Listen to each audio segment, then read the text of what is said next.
Hello, welcome to Let's Go Academy. Bienvenidos a Academia Let's Go. Hoy vamos a tocar el tema de los infinitivos y el gerundio, un tema un poquito complejo a nivel gramatical, pero que espero que en la lección de hoy quede un poquito clara. ¿Comenzamos? Let's go.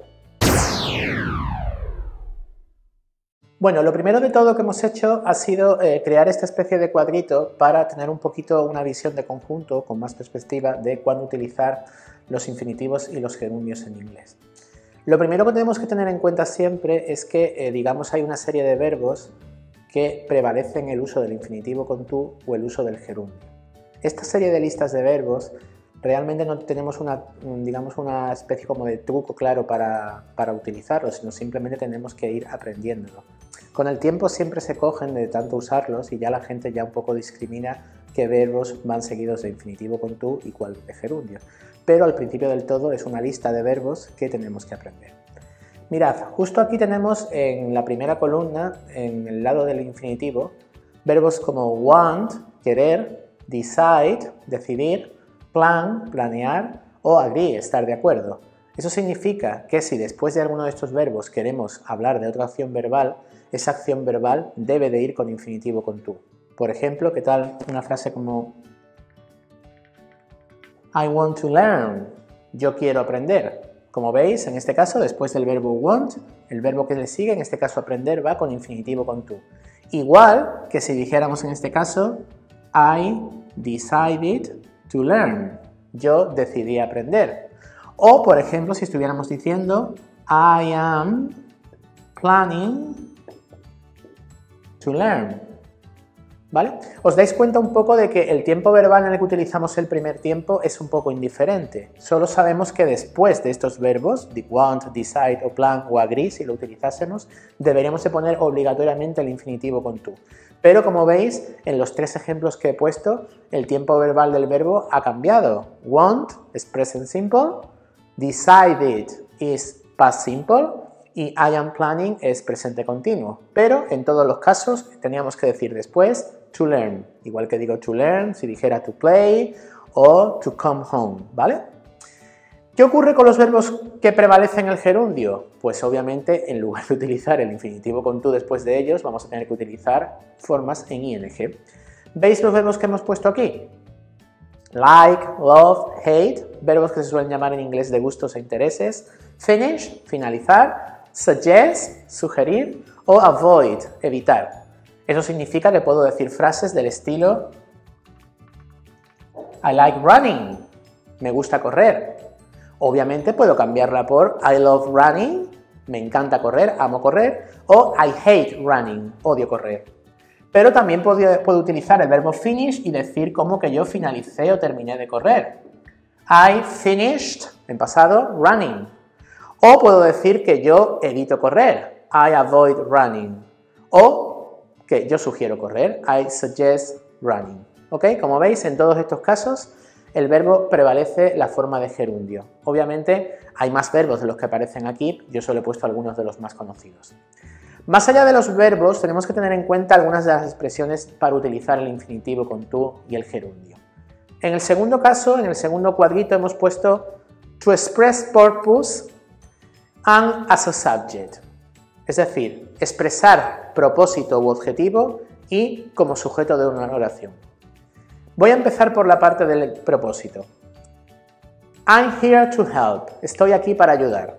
Creo que la frase es clara.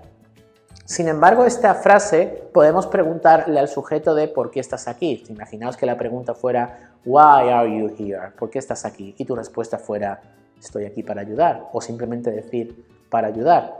En ambos casos tenemos que utilizar I am here to help o simplemente decir to help.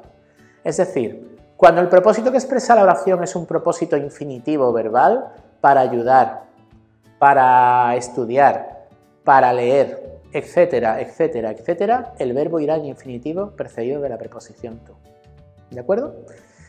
Por contra, si el sujeto de nuestra oración es una acción verbal, como por ejemplo este que veis aquí, driving is dangerous, conducir es peligroso, en ese caso el verbo debe de ir obligatoriamente en infinitivo.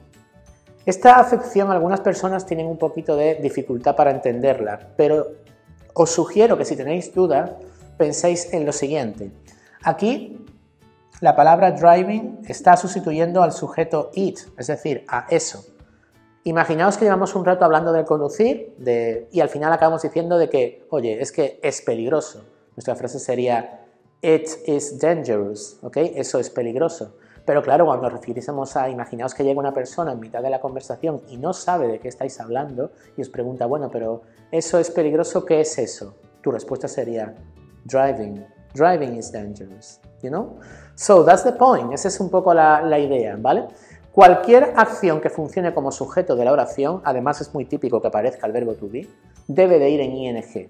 Imaginaos, por ejemplo, que yo digo, por ejemplo, que jugar al baloncesto le gusta a mi jefe. Playing basketball likes my boss, ¿vale? O, por ejemplo, yo puedo decir que viajar al extranjero puede ser divertido. Traveling abroad can be fun. Pues, básicamente, eso sería un poquito el uso del gerundio como sujeto, ¿de acuerdo? Y por último, la última acepción que veis aquí que pone after adjectives y after preposition, es decir, después de adjetivos y después de preposiciones. Digamos que esta de los adjetivos es más clara porque digamos que se utiliza siempre en inglés para expresar también el propósito. En este caso tenemos I'm happy to be here, es decir, estoy contento, estoy feliz de estar aquí. Podemos preguntarle a la persona de why are you happy, ¿por qué estás contento? Y tu respuesta sería contento de estar aquí, I'm happy to be here, alright? Funciona exactamente igual.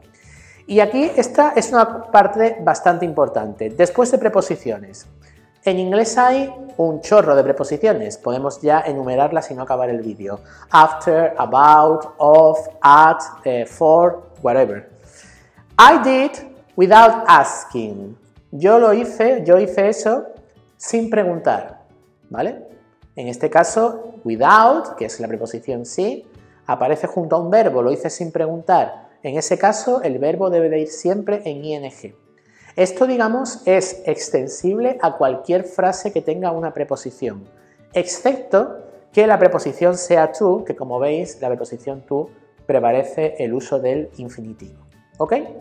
Bueno, más o menos a grosso modo esto sería un poquillo cómo funcionaría el cuadro de infinitivos y gerundios, ¿vale?